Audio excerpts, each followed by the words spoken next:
Bom dia, Cassiano. Bom dia a você que acompanha ao vivo Canção Nova Notícias da cidade de São Paulo.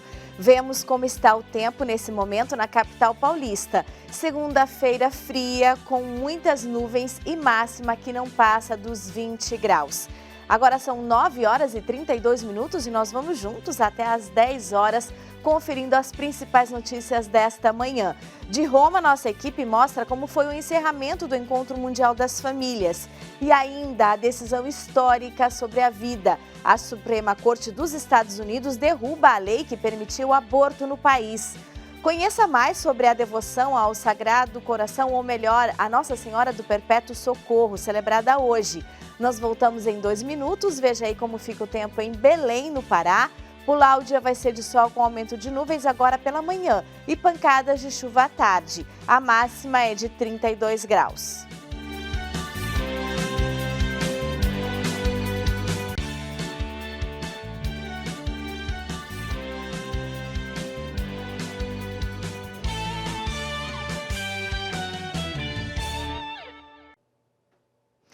No fim de semana, teve o encerramento do Encontro Mundial das Famílias com o Papa Francisco. De Roma, o Túlio Fonseca traz mais informações. Bom dia, Túlio. Uma ótima segunda-feira para você, Adelita, e um bom dia para todos que nos acompanham. O Papa Francisco, durante a oração do Ângelus, refletiu o evangelho do domingo e disse da importância de viver as realidades cotidianas com o coração voltado para o Senhor, sempre contra qualquer realidade que leve à vingança, mas que, sobretudo, todo ato de serviço seja feito para agradar a Deus. O Papa Francisco também encerrou neste domingo o 10º Encontro Mundial das Famílias que aconteceu aqui em Roma. Nós acompanhamos tudo de pertinho e eu preparei um resumo de como foi o final de semana para vocês.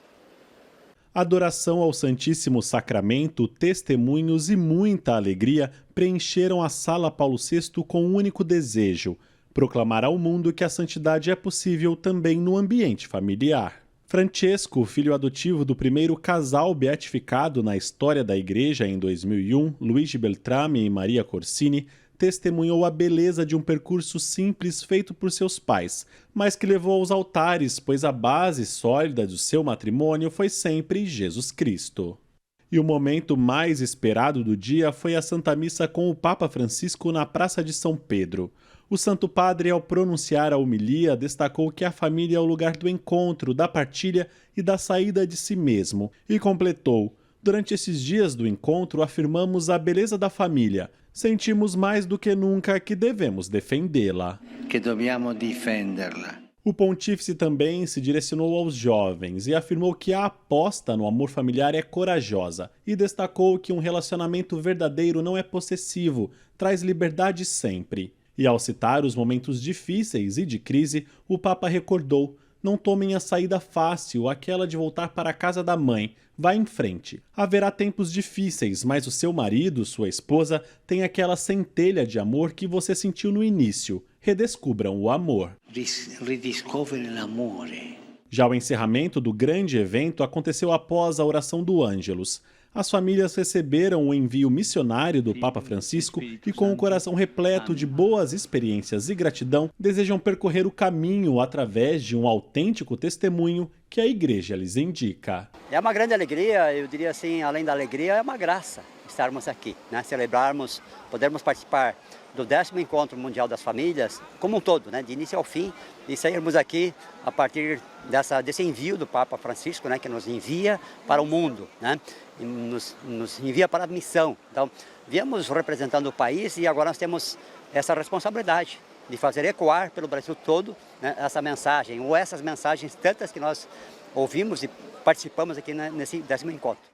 E com esta alegria das famílias e, claro, também com o envio do Papa Francisco, nós somos contagiados por este testemunho da santidade que é possível mesmo em meio às dificuldades e às realidades do cotidiano.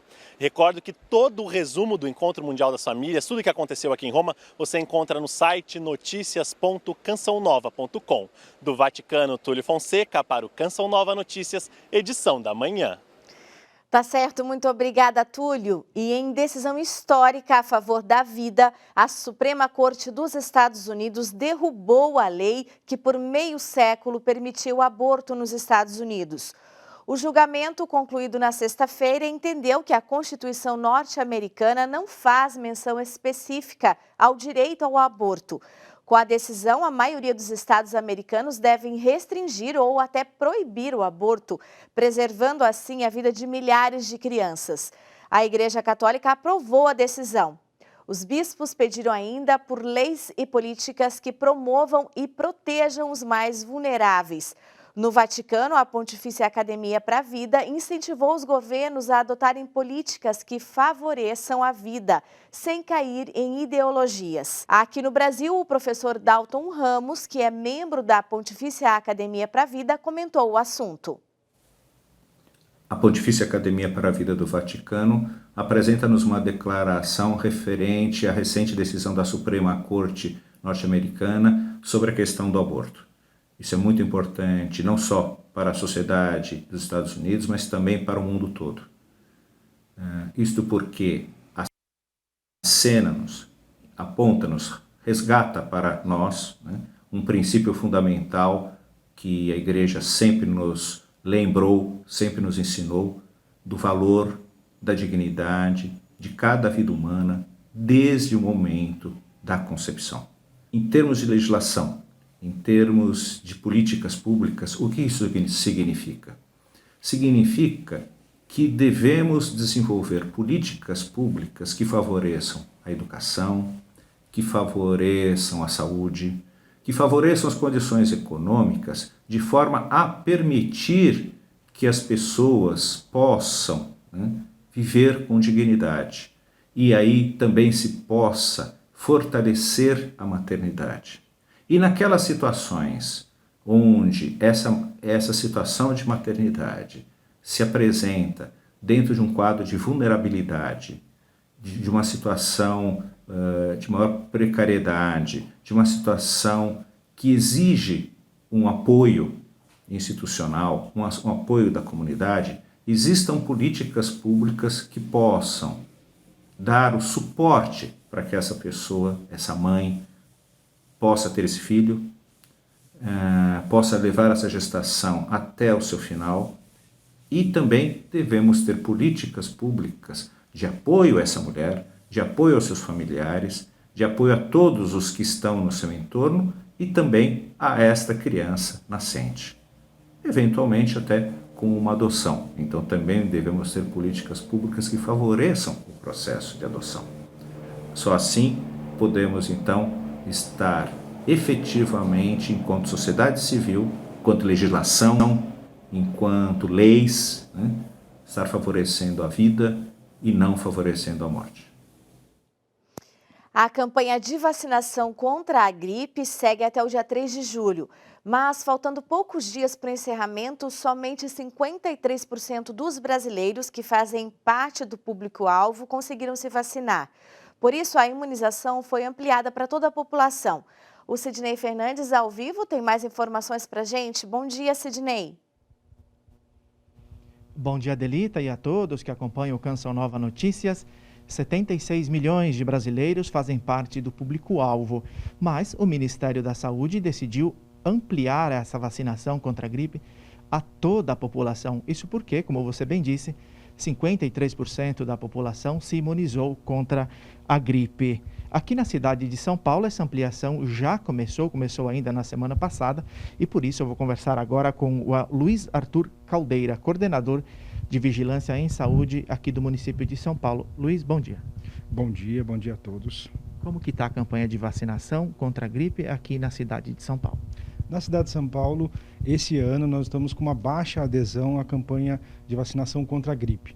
Cerca de 50% do público-alvo até o momento procurou as salas de vacina para se imunizar. Portanto, foi ampliada agora. Muito por isso, a Prefeitura está ampliando a toda a população de São Paulo, acima de 6 meses de idade, a possibilidade de se proteger contra o vírus da gripe. E qual a importância de se ampliar a vacinação contra a gripe a toda a população? É muito importante, haja vista que agora com a chegada do inverno e período de baixas temperaturas, é sabido uma maior circulação de vírus respiratórios, dentre eles o vírus da gripe.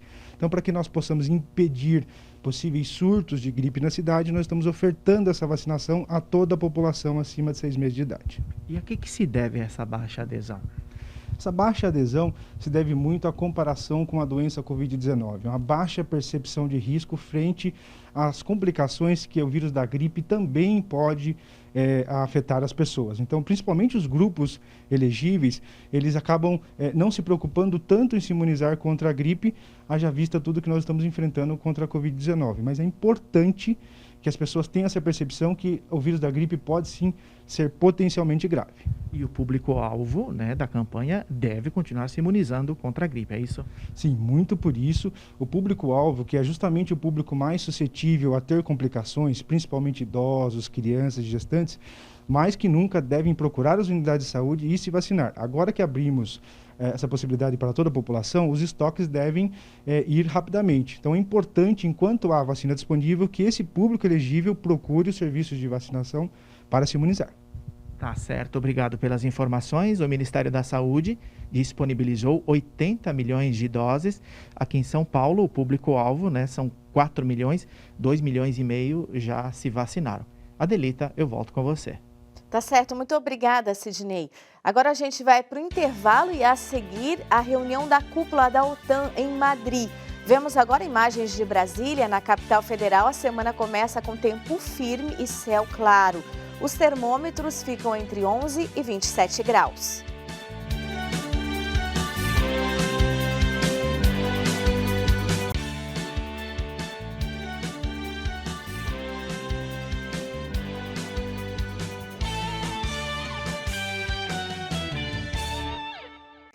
Canção Nova Notícias, edição da manhã está de volta e nós voltamos a falar sobre a campanha de vacinação contra a gripe. Lá em Belo Horizonte, a campanha também foi ampliada e toda a população já pode se vacinar. Quem tem as informações para a gente ao vivo é a Gabriele Dutra. Bom dia, Gabriele. Bom dia, Adelita. Toda a população, a partir de 6 meses de idade, já pode receber a vacina contra a gripe nos centros de saúde de Belo Horizonte. Além disso, a Prefeitura também disponibilizou postos extras, drive-thru e parceria com algumas drogarias aqui de BH para reforçar a vacinação. Os últimos dados da Secretaria Municipal de Saúde apontam que até o momento, mais de 570 mil pessoas já receberam a dose da vacina, o que corresponde a 49,8% do público-alvo. As autoridades ainda reforçam que a vacina contra a gripe é essencial nesta época do ano, porque é quando há um aumento nos casos de doenças respiratórias. Adelita, eu volto com você aí no estúdio. Tá bem, obrigada, Gabriele. Bom trabalho para você aí. Agora a gente muda de assunto e vamos falar de notícia internacional. A cúpula da OTAN chega a Madrid, na Espanha, para debater estratégias que fortaleçam o grupo a longo prazo. Vamos então à capital espanhola conversar com o André Peixoto. Bom dia, André. Olá, bom dia, Adelita, e a todos que acompanham o Canção Notícias edição da manhã.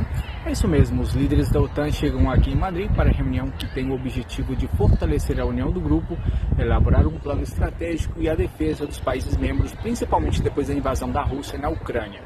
Está na pauta também o reforço de relações com outros países visando possíveis novas adesões, como a da Finlândia e Suécia, por exemplo.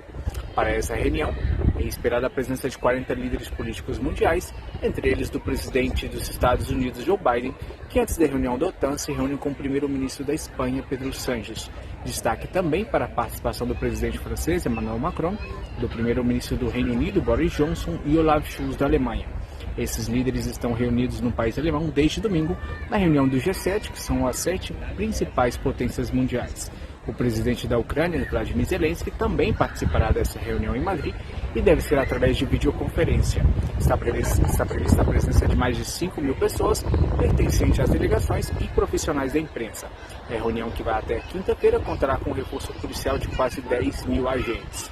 De Madrid, André Peixoto para o Canção Nova Notícias, edição da manhã. Muito obrigada, André, por suas informações. A seguir, a igreja celebra Nossa Senhora do Perpétuo Socorro. Agora a gente vai para o intervalo dando uma olhadinha no céu de Curitiba. A capital paranaense tem céu nublado na maior parte do dia e temperaturas baixas. A máxima não passa dos 17 graus.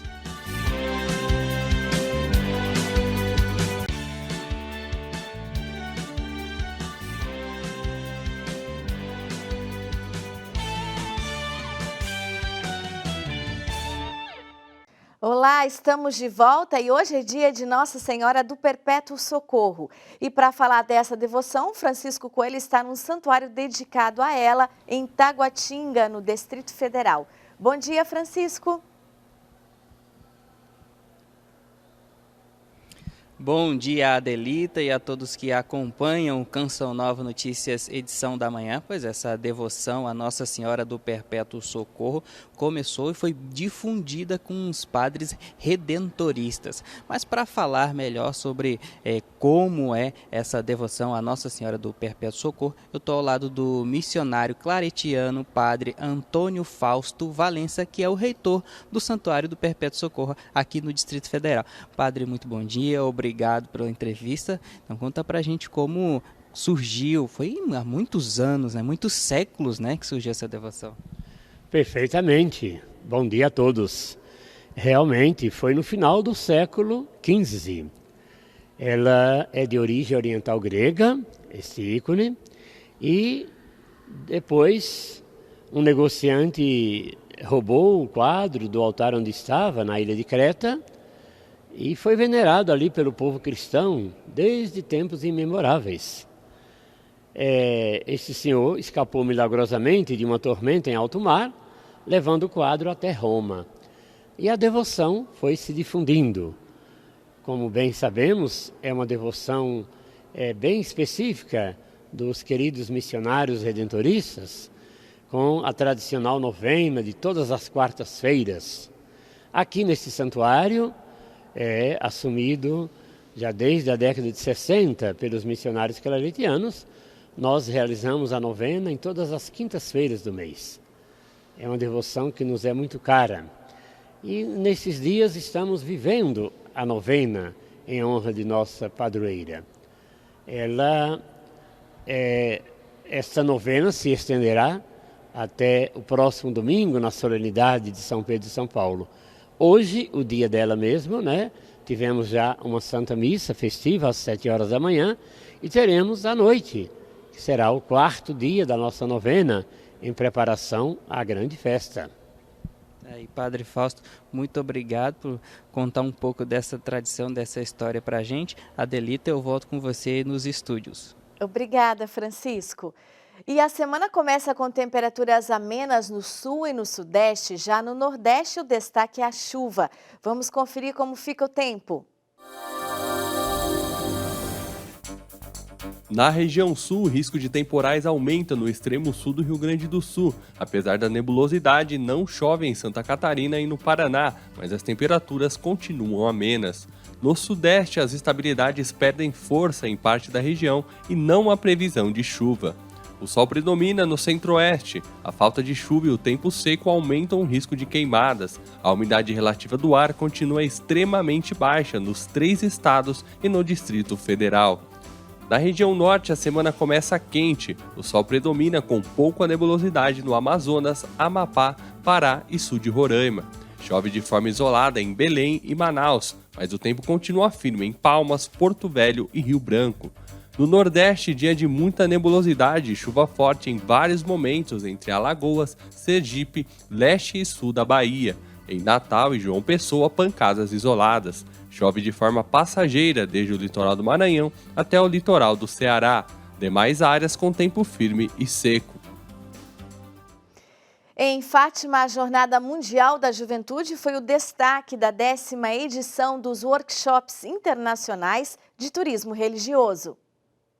Com o retorno presencial sem restrições no número de participantes, tiveram lugar em Fátima, nesta quinta e sexta, os workshops internacionais de turismo religioso. Expectativa para a retomada do setor após o contexto de pandemia, guerra e desafios econômicos. Um destaque no evento foi dado à Jornada Mundial da Juventude. O presidente da Fundação JMJ deu importantes orientações aos peregrinos. A decisão foi que todos se sentissem dentro, que todas as agências de todos os países se sentissem oficiais, se sentissem parceiros, de maneira a que possamos corresponder a todos os jovens do mundo inteiro, sem ter aqui uma parceria institucionalizada com um parceiro específico.